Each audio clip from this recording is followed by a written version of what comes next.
Hello and welcome to our daily sketching routine. It's Wednesday, July the 16th, 2025, and today's topic is going to be called Different Approaches to Inking. But before we begin, welcome back if you're returning and welcome if you're new to the channel. I sketch and post every day and I use a timer to stay focused and to build a habit. I'll start a 10-minute timer. So yeah, let's get to it. It's a lot I want to talk about. I'll link to yesterday's video, which showed you how I got this far, well, how I got the sketch, and then I worked on it for an hour since yesterday's video. But yeah, in this video, I wanted to go over, there's actually a few different approaches to inking in this one illustration.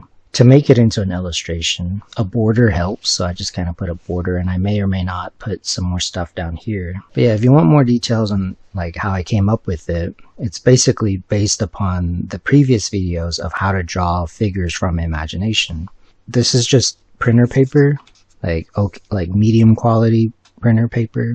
Also, for the pencil, it's just a mechanical pencil. For the inking, the majority of it is going to be like this Papermate felt tip medium point, and then I have a Sharpie like fine point.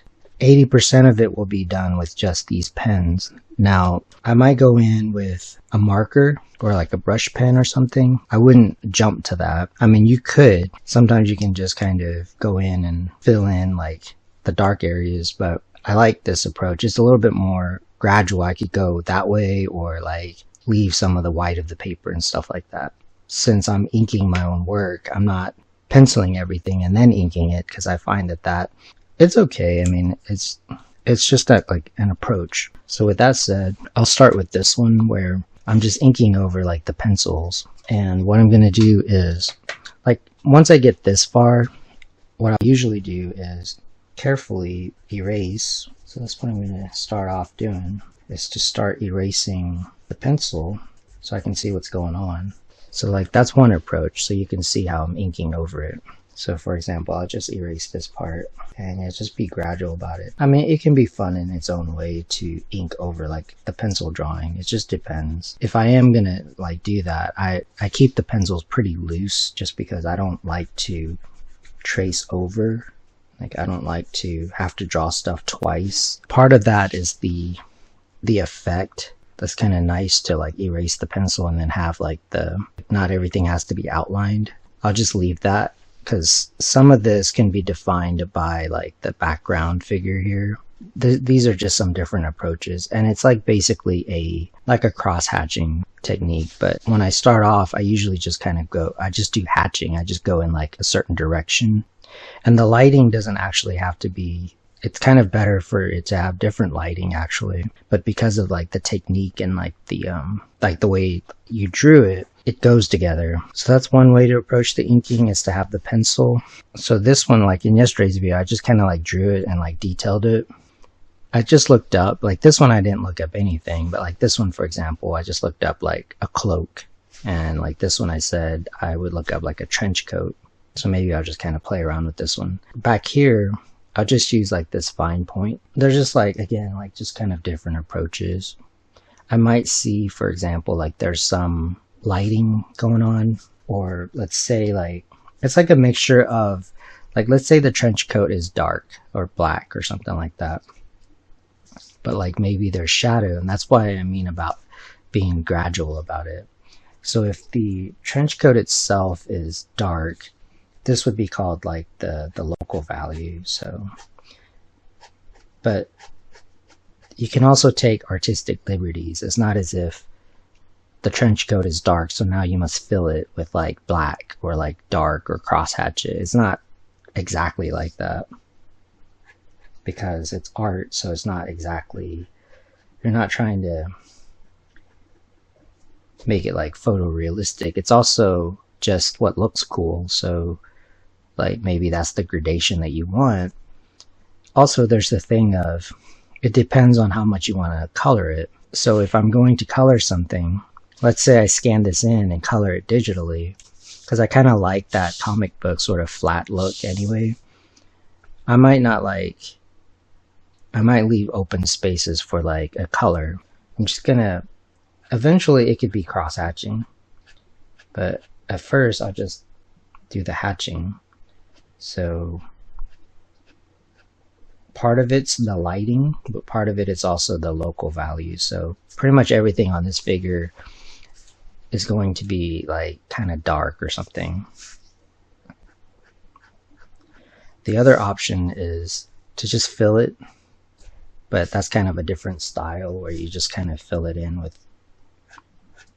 Now you could still do that with this. You could decide that that's just going to be black ink, or like that. You could just fill that in, make it solid black.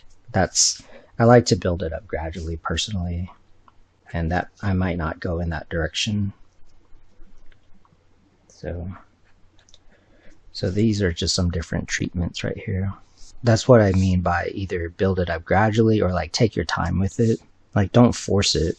Just do like kind of like have the idea of, okay, I'm gonna do some shading here and just move on.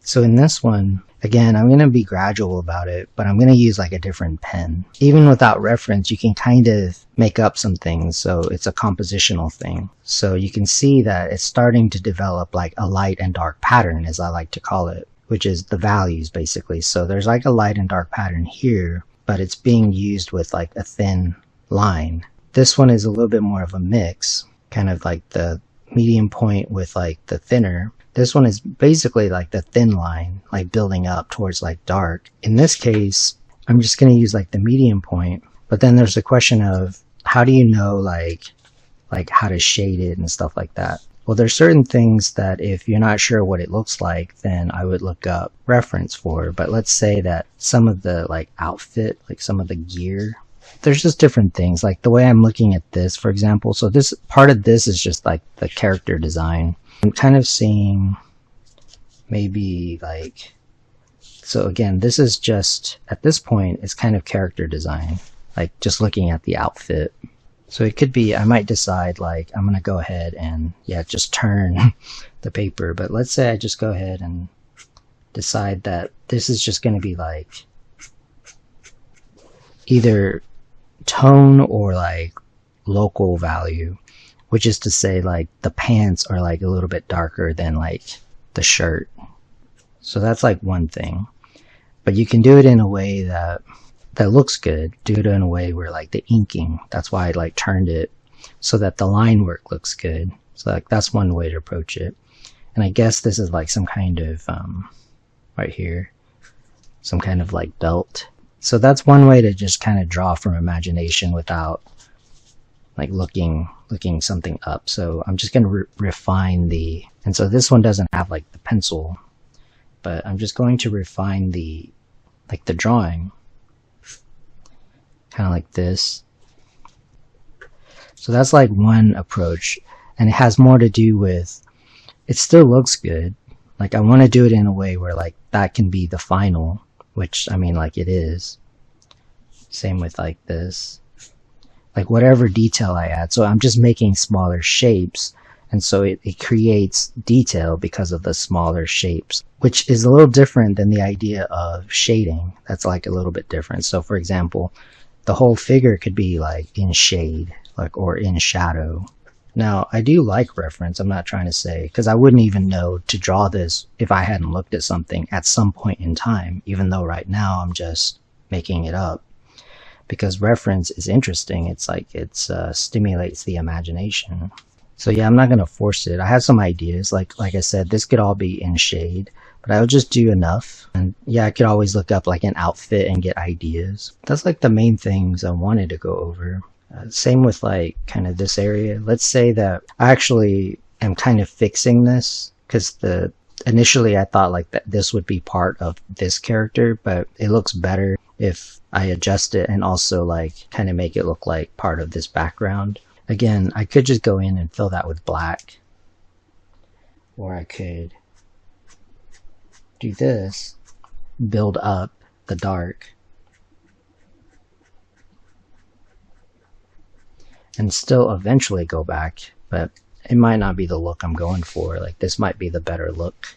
But yeah, that's mainly what I wanted to go over today. I'll continue working on this. I like to work on it like in either 30-minute chunks of time or like an hour. I find that I get a lot done and I don't overwork it. But that'll be it for today's daily sketching routine. I want to thank you for joining me, and if you enjoy these videos, please support the channel. I appreciate it, and until next time, keep on sketching.